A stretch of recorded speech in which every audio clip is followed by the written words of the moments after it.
Labą dieną, sakau visiems sportinės karpių žūklės gerbėjams. Nepraėjo nei 3 savaitės, kai mes vėl Latvijoje prie Balutės ežero kranto, kur šiandien čia startavo Lietuvos sportinės karpių žūklės čempionato finalinis etapas Krante LT taurė. Tikrai ypatingos varžybos, tikrai bus sunkios varžybos. Ir apie tai papasakosime šioje intro studijoje, kurią visuomet jums serviruojame dar prieš pirmąjį svėrimą, nes, kaip žinia, tas pirmasis svėrimas, jau čia pasikartosiu, dažniausiai būna, kaip sako žmonės, apie nieką. Kiek žinom, ir dabar nelabai kibimas yra geras, taip kad išnaudojame tą dienos laiką, sukonstruoti šiokią tokią informaciją ir ją pateikti jums. Kaip matot, esu vienas ir visų šių varžybų metu dėja būsiu vienas. Mano kolega Mindaugas Plukys, tiesiog jau iš kalno žinojo, kad šiuose varžybose sudalyvauti negalės. Tad kažkaip tai bandysim atlaikyti frontą. Mindaugai, jei žiūri, tau linkėjimai. Ir manau, kad tą frontą atlaikysim. Padėsime jums susigaudyti, kasgi čia vyksta trečiajame etape Krante LT taurė ir kodėl jisai toks svarbus. Kas domisi karpių žūklę, puikiai supranta, ką reiškia tas trečias etapas ir tas didžiulis išbandymas, kuris tenka sportininkams, tačiau apie viską iš eilės. Taigi, kaip sakiau, esu vienas, todėl iš karto įvykiams užbėgu už akių ir noriu pasakyti dėl tiesioginių transliacijų nuo vandens, tai šį kartą, mėlyjeji, kitaip jau nebus. Tiesiog vieną svėrimą eisiu į A zoną, kitą svėrimą eisiu į B zoną, į A, į B ir taip iki varžybų finišo, taip kad nebėgiokit, neieškokit, visos tiesioginės transliacijos važiuos į Lietuvos karpininkų asociacijos paskyrą Facebook'e. Žinoma, nepamirškite ir mūsų podcastų. Čia jau žiūrite pirmąjį intro podcastą. O rytoj, poryt, vėlgi jau vakarais po svėrimų grįšim, analizuosim rezultatus ir tai, kaip keičiasi ne tik tai etapo, bet ir viso čempionato bendroji lentelė.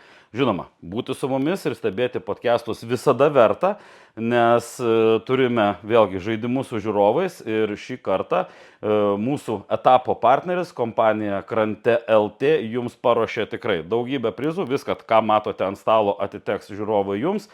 Turime ir Carp Catchers, ir NP Bites, ir Dynamite Baits, jaukų bei masalų, kurie, kaip sakiau, visi atiteks jums, jeigu dalyvausite mūsų žaidimuose ir spėsite teisingai. Tai va, kad jau prabilom apie LK čempionato partnerius, tai kantriai atiduokime duoklę jiems, tai nuoširdžiai dėkojame generaliniam čempionato partneriui, kompanijai Danės Perlas. Ačiū sakome Melior, Krante LT, Žvejybos reikmenys LT, Lunar Bites, Baltijos žvynas, Deeper, Sajo Anglers bei Lietuvos sportinės žūklės federacijai.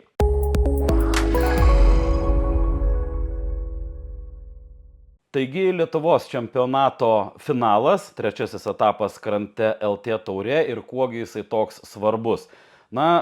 Manau, kad mūsų žiūrovai tikrai yra pažengę ir žino, bet dar kartelį pasikartosiu. Šio etapo metu, jam pasibaigus tiksliau, sužinosime, kas tapo Lietuvos čempionais, kas tapo sezono prizininkais, ir kurios komandos iškovoja kelialapius dalyvauti kitų metų Lietuvos čempionate. Be abejo, šio sezono pirmos 3 komandos tampa ir Lietuvos rinktinė. Tos 3 komandos sudaro Lietuvos rinktinę, kuri rugsėjo mėnesį važiuos į Šiaurės Makedoniją, kur vyks pasaulio vyrų karpių čempionatas. Tačiau prieš kalbant apie tai, kaip prasidėjo ir kaip vyksta trečiasis finalinis etapas, mums verta grįžti šiek tiek atgal ir pasižiūrėti, kaip bendroji Lietuvos čempionato lentelė ir taškai, baudos taškai joje atrodė po 2 etapų.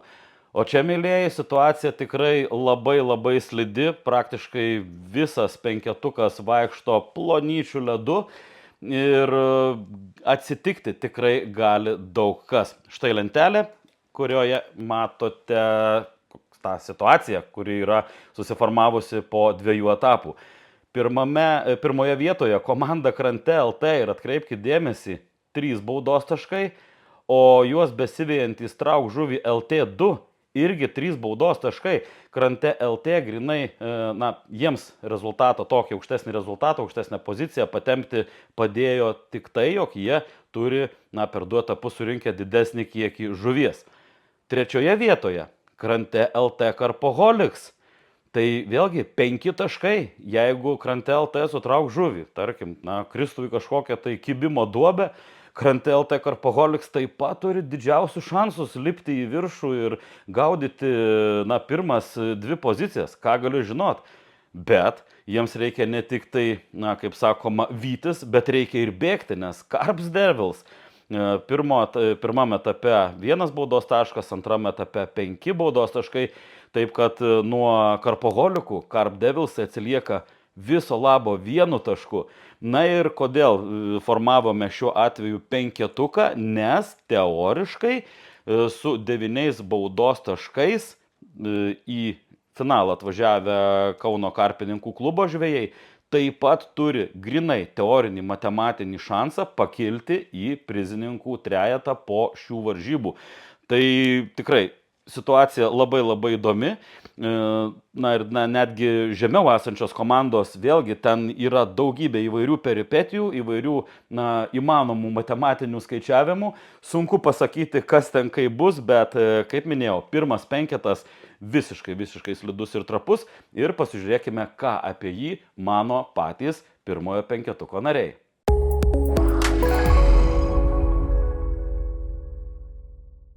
Tai laba diena, Lietuvos čempionai.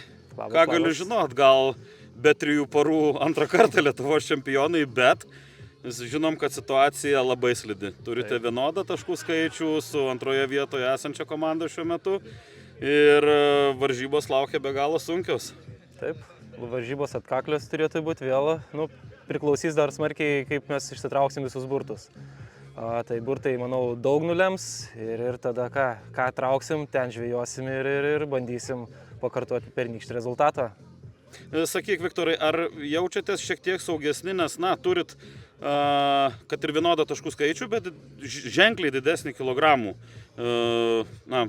kilogramų sumą turite didesnę po 2 etapų, tai, šiek tiek gal prideda to saugumo? Saugumo pridėtų, kad būtų tiek taškų, kiek kilogramų daugiau jie, o dabar tai nieko, ką čia, jeigu aukščiau stovi už mūsų laimi, kaip sakant, varžybas aukščiau 1 balu, viskas, tas saugumas nieko vertas. Tai realiai mums reikia juos apgaudyti ir kad mes galėtumėm aukštesnę poziciją pasiimti. Tai teoriškai dabar jūs realiai turite žiūrėti tik tai į antros pozicijos, ar ne, rezultatą? Mes turim juos apgaudyti, norint būti pirmiems, bet reikia nepamiršti, kad ir reikia kitus apgaudyti. Žodžiu, reikia laimėti varžybas. Norint būti čempionais, reikia vėl laimėti varžybas ir tada viską mes būsim padarę, ką mums reikia padaryti. Bet tu įsivaizduoji, kad tą patį kalba ir kiti varžovai, kurie taip pat yra pasiskaičiavę, kad nori, reikia laimėti varžybas. Visi mes norim būti čempionais. Visi. Tai va, tam ir esam čia. Modestai, Trauk žuvį LT2 komanda su vienodu taškų skaičiumi su sezono lyderiais ateina į finalą. Ar pats supranti, kad čempionatas jums prasideda ir baigėsi būtent šiame etape? Taip, žinome. Ir visko dar gali būti iš tikrųjų. Ir gali būti ir gerai, ir lygiai taip pat blogai. Tai matysime, aišku. Stengsimės, darysim, dirbsim. Ir tikėsimės, kad bus pats geriausias rezultatas, ką galėsim padaryti iš tikrųjų. Bet taipogi aplink komandą turim, kurie gali kasti ir gnybti šoną, kaip sakoma. Nes, suprantam, kad kalbam ir apie kelialapius į pasaulio čempionatą, bet maga laimėti ir etapą, įsijungia netiesioginiai varžovai, ar ne, į šitą žaidimą.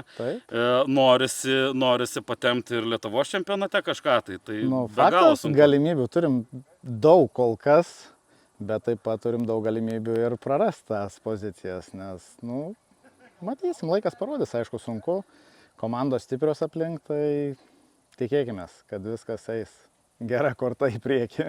Bet visi puikiai dar suprantam, kad ir ta antra vieta, mes jau nekalbam, kad pirmą vietą pasiek Lietuvos čempionus, nors aišku, teoriškai viskas įmanoma, čia žūklė, bet faktas, kad ir ta antra pozicija Lietuvos čempionate, jinai labai slidi kol kas. Taip, slidi. Faktas, tie taškai tokie yra 3-3, kas už nugaros turi skaityk. Karpoholikai. Tai va tokie labai tie taškai ir tos pozicijos labai viena ar tik kitos, kaip sakoma. Ir visko dar gali būti.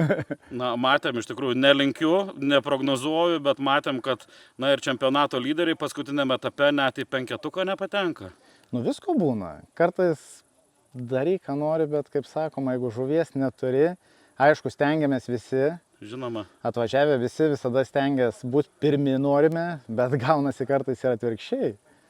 Prisipažink, kiek laiko jau praleidot skaičiuodami visas tikimybės. Jeigu būtų taip, tai aš taip, tada taip, tas anai. Pasakyt atvirai? Aha. Neskaičiavome. Ar neskaičiavot? Ne. Tiesiog, kaip bus, tai bus. Nu, ta prasme. Paliekat likimo valiai. Taip.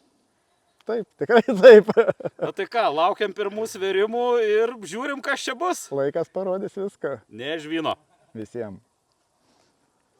Tai ką, labas Deividai. Sveiki. Finalas, išėjome į finišo tiesėje. Jūsų komanda 3 pozicijoje. Bet yra visi variantai bėgti prieki, bet reikia bėgti ir nuo varžovų, nes jie irgi, na, visai arti. Jo, tai, Carp Devilsai, galvoju, didesni favoritai už mumis yra šiai dienai, nes jie vis tiek trauks kraštą. Tai... Vipinį sektorių šiandien trauks. Jo, tai jie tą 1 balą už mumis mažiau tur, bet jie vis tiek bus krašte. Ir, šiaip čia balų tai daug burtai. Daug burtai duos, kokie kaimynai, kokia zona. Ten yra ir tų prastų sektorių, kur ištraukus jau būtų sudėtinga.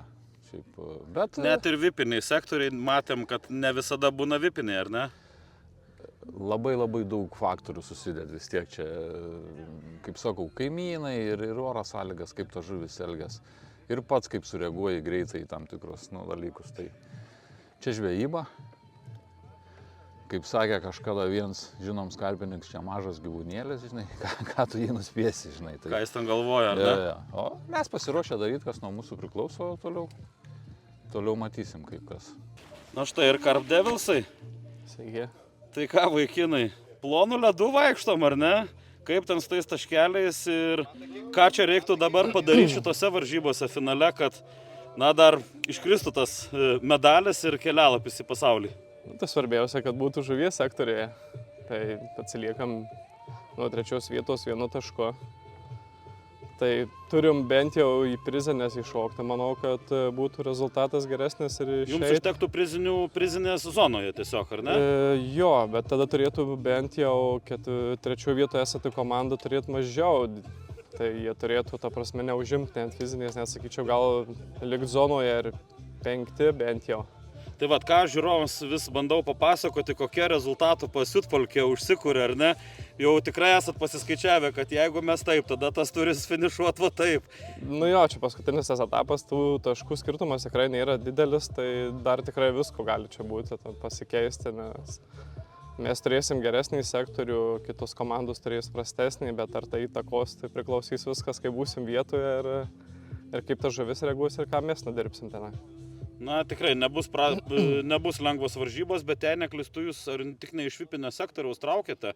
Jo, mes turėsim kraštinį šiuo metu, bet ar tai padės labai, matysim, nes matot, komandos parodo, kad galima ir 3. ir 4. sektoriui stovant pagaudyti tikrai gerai. Tai viskas priklausys nuo to, kaip pasistatysim tą žuvį ir kiek jos bus ir kaip sugaudysim. Tradicinis klausimas, kurį užduodu visiems, ar daug laiko jau praleidot skaičiuodami? Kas būtų, jeigu būtų, kur aš turėčiau finišuoti, kur startuoti ir panašiai? Aš pats neskaičiavau, bet kolegos mano paskaičiavo, tai užteko ir už mane to darbo. O darbas tai juodas. Ir jisai tęsis visų varžybų metu. Tikrai taip. Su kiekviena sugauta žuvim. Taip. Sunki situacija. Esat 5. Tiek matematiškai, tiek teoriškai, tiek praktiškai yra viskas dabar labai sunku. Deja. Bet yra varžybos ir atiduosim viską, ką galim. Ir bandysim išsikapstyti iš tos 5 vietos, kur yra labai slidi. Gerai, visi kalba apie tą bandysim, nepasiduosim, nenuleisim rankų, čia tos legendinės jau čia visos kertinės frazės, bet gerai, pasiskaičiavot, pasižiūrėjot. Iš tikrųjų, iš 5 vietos nusikapstyti iki prizinio trejeto šiuo atveju yra be galo sunku su jūsų turimais taškais. Jo, nes 1, 2 po 3, 3, 5 taškai, 4, 6 taškai ir tada mes 9. bet dar už mūsų yra visi Per 10. vieną tašką, už jūsų 10, šiaurės 10, rytai. 10, 10, 11, 11, tai čia yra labai yra sunki situacija ir čia viską parodys tik sekmadienį 12 val. Ir čia turi visos žvaigždės sukrist, Neptūnas turi duoti savo ir mes turim atiduoti tą visą 100%, net ne 100%, gal 110% darbo ir tikėti savim ir Padaryti, ką reikia. Taip. Ar aš teisus, pataisyk mane, kad jeigu jūs šiuo atveju norėtumėt patekti į trejetą geriausių šiame sezone, jūs turite laimėti šias varžybas? Jo, mes turim, teoriškai galbūt ir užtektų gal su antrą vietą savo zonoje, galimai, bet sakau, tai yra matematiniai skaičiavimai, lentelės pačios ten skaičiuoja, tai ten turi iš pirmų 3 vietų turi užimti 10 taškų, turėti 9. Žodžiu, lyderiai turi kristi, netiesioginiai varžovai šauti į viršų. O mes turim neatleisti gazo ir turi įsinešti 1 arba 2 vietą savo zonoje. Tai čia yra vienintelė opcija, o kitų variantų nėra. Kiekvieno svėrimų metu, kad nereikėtų tiek galvos sukti, užtenka įsijungti Lietuvos čempionato bendrą overall lentelę ir tada viskas labai gerai pasimato. Tai ir tada matysis, ar vyksta reikalai, galbūt ne mums, gal kažkam kitiem, nes kaip ir pats minėjai, tai yra ir po mūsų tik po 1 tašku, kurios komandos turi 10 taškų, tai jos irgi taip pat gali iššauti, jom irgi tokie pat taškai plus minus galioja. Bet mums, tai ką, mums reikia dirbti ir reikia mažiau žiūrėti tas lenteles, reikia atiduoti 100% darbą ir tikėti savim, kaip ir pasakiau prieš tai. Dviprasmiška situacija. Ir intriga gan didelė, ir intriga to pačiu truputį mažesnė, bet aš apie viską po truputį. Tai 4 komandos yra atitolusios nuo visų komandų gan, ženkliais skirtumais. Ir 5 komanda tikrai turi padaryti kažką tokio ir dar tos pirmos 4 turi kažką tokio nepadaryti, kad 5 komanda turėtų šansą. Tai realiai dėl top 3 vietų tikrai pagrindinė kova vyks tarp 4 komandų, tai yra Krante LT, Traukžuvė LT2, Carp Devils, Carpoholics Krante LT. Realiai šitos 4 komandos turi realiausius šansus. Vakar kaip tik įmečiau į mūsų Lietuvos čempionato chatą, daviau dirbtiniam intelektui įvertinti galimybės ir suskaičiuoti tikimybės, tai jie analizuoja, aišku, aš neaiškinau ten mūsų vidinių niuansų. Gerai, ir ką? Tai natūraliai jie suskaičiavo dirbtinis intelektas, kad tos 4 komandos, jeigu aš gerai atsimenu, kad pirma didžiausia tikimybė, aišku, turi Krante LT, antra vieta Traukžuvė LT, po to tik neatsimenu ką, 3 ir 4 idėja. Bet esmė reikia suprasti, dirbtinis intelektas vertino tik pirmų 2 etapų rezultatus, nes jam kėliau visą čempionatą lentelę. Tai o mes žinom, kad čia yra daugiau kintamųjų, kurių dirbtinis intelektas paprasčiausiai Nesupranta netgi. Užuosti negali. Ja. Tai sakykim taip, intriga tikrai yra, mes žinom čia žvejybą, žinom čia balotę, yra sektorių tikrai, kaip komandos irgi žino, kuriuose gali kautis dėl pirmų vietų, yra sektorių, kur gali kautis dėl, sakykime, vidurinių vietų. Pasistumdyti jo kažkiek. Ir labai viskas priklausys rytoj nuo burtų traukimo ir šiandien girdžiu visi kalba, aš norėčiau to sektoriaus, aš norėčiau to. Jeigu taip atsitiktų, tai tada atsitiktų tas, jeigu tas iš mano zonos išbėgtų, man būtų lengviau ir panašiai. Man tai įdomi situacija su 1-2 vieta. Krante LT ir Traukžuvė LT 2 komanda, vienodas taškų skaičius, tiesiog Krante LT yra patempę kilogramą į viršų ir šioms 2 komandoms čempionatas prasidės ir baigsis būtent šiame etape. Jo, nepamirškim, kad vis tiek visos komandos pirmiausia, aišku, visi kovoja, kad papult į rinktinę, bet vis tiek pagrindinis titulas yra Lietuvos čempiono titulas. Tai pirmos 2 komandos, kaip paminėjai, taip turi lygų taškų skaičių, skirtumai yra pagrindiniai pagautos žuvies svoris, Krante LT turi gerokai didesnį ir manau turi tokį gan saugų pranašumą šitam parametre, vertinant viską, bet kaip mes kalbėjome, net aš ir pats šiandien atvažiuoju, šį kartą atvažiuodamas čia žieminių kelnių neėmiau, tai orai totaliai skirtingi, gal pirmą kartą nereikės su žieminiais kostiumais pravaikščioti pusę varžybų. Tai bus matyti, kaip žuvis elgsis. Manau, kad visi analizavo praeitos savaitės Latvijų čempionatas baigėsi, lygiai taip pat čia paanalizavo rezultatus, bet, kaip minėjau, viskas rytoj prasidės po burtų traukimo. Tai užsikurs baisi pasiutpolkė. Jo, tai dabar visi nori vienų ar kitų sektorių, mes kaip žinom, be to noriu pabrėžti dar. Viena iš 4 top komandų Carp Devils. Kaip žinote, pas mus trauks kraštinį sektorių. Vipinį. Realiai mes žinom, kad kraštinis sektorius yra labai didelis privalumas. Aišku, priklausys, kas tavo kaimynai. Tai mes kalbam... Kas į zoną sukris, kas netiesioginiai varžovai. Man tai visą tą tikrai suprantam, su didžiausiu nekantrumu laukiame pirmųjų sverimų. Na, bet dabar mano toks kertinis klausimas. Jeigu įsivaizduotume, kad Lietuvos čempionatas baigėsi ir pirmasis trejetas baigėsi tokia sudėtimi, kokią turime, kaip pats vertintum rinktinės jėgą, pajėgumą? Vertinčiau visai, sakykime, teigiamai.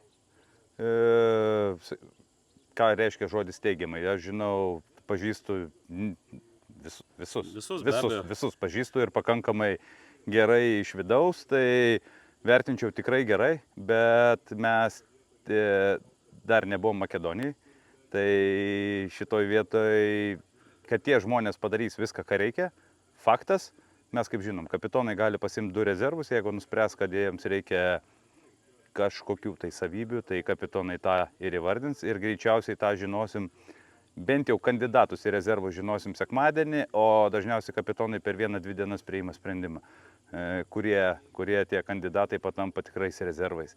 Ir ką aš dar norėčiau pabrėžti, aišku, visų akis į čempionato pirmą vietą, į pirmas 3 vietas, bet realiai čia dalyviai dalyvauja dar antram čempionate, tai vadinasi top 12, kai kitos komandos stengiasi išlikti top 12 vien dėl to, kad nereiktų kitais metais praeiti atrankos. O čia verda dar didesnė košė negu top 3.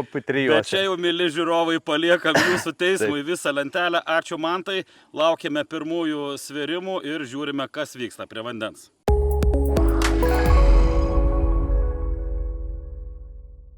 Tai štai tokios nuotaikos sukosi sportininkų galvose prieš trečiojo finalinio etapo startą Krante LT taurė ir girdėjote, kalbėjome apie juos, apie tą rezultatų Pasiutpolkę, kad tie rezultatai yra labai sunkiai valdomi, labai sunkiai kontroliuojami. Kitą kartą tu gali gaudyti labai gerai, bet įsivyrauja netiesioginių varžovų faktorius. Ne viską net kitą kartą paprasta yra paaiškinti, tačiau skaičiai parodo viską geriausiai. Tam yra zonos, tam yra zonų taisyklės ir stebėsime rezultatus ir žiūrėsime viską. Rezultatų Pasiutpolkė prasideda ir aš nebejoju, kad iki pat finišo sirenos jinai tikrai bus labai įdomi, o mes padėsime jums įnešti šiek tiek daugiau aiškumo į tai, kasgi vyksta prie vandens kovoje dėl Lietuvos čempionų titulo, kovoje dėl čempionato prizų ir be abejo kelialapių į pasaulio čempionatą. Etapo zonų žemėlapį bei rezultatus galite rasti užėję pas mus į Lietuvos karpininkų asociacijos paskyrą Facebook'e. Rezultatai vėlgi tradiciškai yra prisekti pačiame viršuje, nuoroda į rezultatų lentelę, o žemėlapis yra šiek tiek žemiau. Galite pasižiūrėti pagal rezultatus, kas kur, kurioje vietoje žvejoja.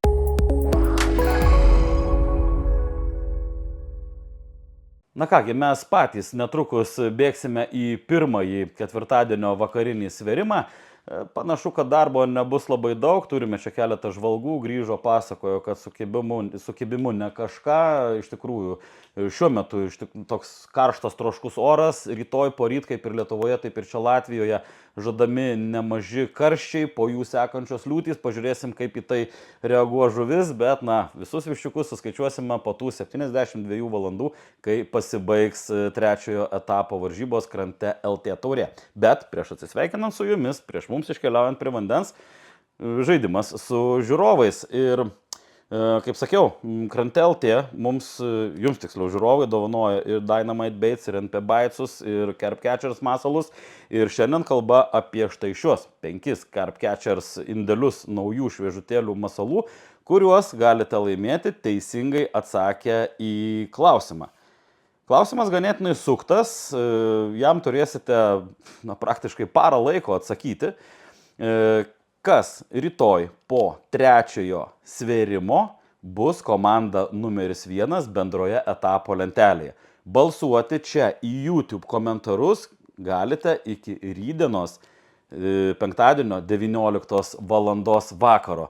Klausimėlis, manau, suktas. Nežinia, kur čia dabar ta žuvis, kur čia ta didelė masė, jinai A zonoje ar B, taip kad paliekame žiūrovai viską jūsų valiai ir dar kartą primenu, kad padovanosime jums Krante LT prizus, o vėlgi duoklė mūsų etapo partneriui Krante LT, tai oficialus Carp Catchers masalų atstovas Lietuvoje ir būtent Carp Catchers tai yra kruopščiai atrinkti ir ištobulinti masalai, kuriuos naudoja daugybė karpininkų ir tikrai nemažai komandų, kurios žvejoja čia pas mus prie vandens. Ir tik šių varžybų metu visai Carp Catchers produkcijai taikoma 10% nuolaida su nuolaidos kodu LKA, Lietuvos karpininkų asociacija. Taip, nepraleiskit progos pasipildyti savo arsenalą už geresnę kainą, o visą Carp Catchers produkciją bei kitus žvejybos reikmenis rasite internete krante.lt ir fizinėse Krante LT parduotuvėse Vilniuje Žukausko 41 bei Šiauliuose Korsako gatvė 12. Kiekvienas kibimas prasideda nuo teisingo pasirinkimo. Krante LT. Susitikime čia. Kviečia krantiečiai. Tai vat, tiek žinių, mėlyjei, šiandien. Ačiū visiems, kas prisijungėt prie mūsų, kas esat su mumis ir kas dar ketinate pabūti tas 72 varžybų valandas trečiajame Lietuvos čempionato etape Krante LT tauriai laimėti. Pas mus karšta, einam rengtis, bėgam į svėrimą ir pasimatom nuo vandens. Iki.